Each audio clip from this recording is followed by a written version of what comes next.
σπίτι πήγε, μου έβλεπε καλό. Ζητούσε τα κορίτσια δίθεν για σκοπό. Κι αυτές άλλο δεν φέρνανε, ορμούσαν ειδικά. Καλό ένα γάτο παρά με κύλαρα.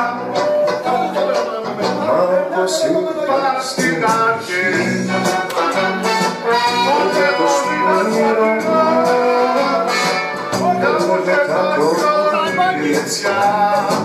και την αγκαλιά με το ζυγάρο ερωτικά.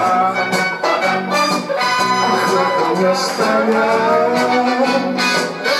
γέμισαν τα ρημάτα μέσα στα δαγάτια.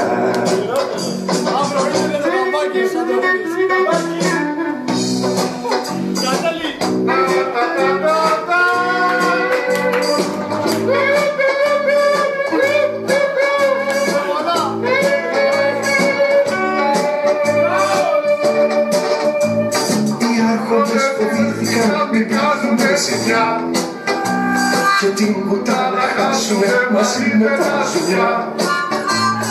Θες να κάνουμε κίνημα του γάτου η καρδί κι ό,τι γλυκά ροκάνιζα σαν ρούσκα να χαθεί. Έτσι όμως σκεφτήκανε, βρήκαν το πιο σωστό, το γάτο να τσακώσουνε σαν τον αρχηγό. Βγήκε λοιπόν σε γάνι το χαψερό τσουρό, αυτοί που αποτελούνε το ελληνικό κορμό. Αχ, καημένε γάτο μου, την έχεις διαβαμένη του έθνου στα λαγωνικά, στην έχουνε στημένη κι όπως το λέω έγινε. Πιάσαμε το λανί, συλλαμβάνουν το πείτε, μου φίλους ποιος θα κάνει.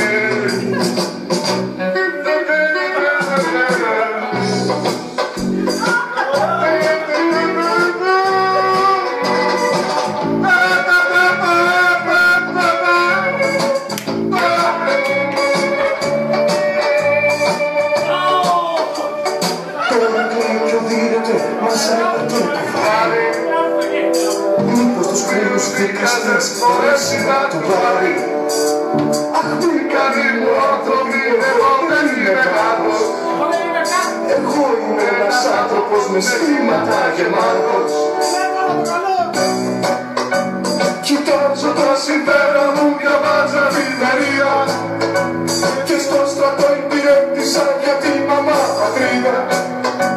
Μα εκείνοι που να ακούσουνε πως στήσανε στο τοίχο, τα μάτια καλώς παίξανε στη στροφέλια στο τοίχο. Αν μια κόρη έχετε, κρατήστε βήτα δώα, μπορεί ο παιδικός να μείνει απ' τα ζώα. Κι αν είστε κάποιος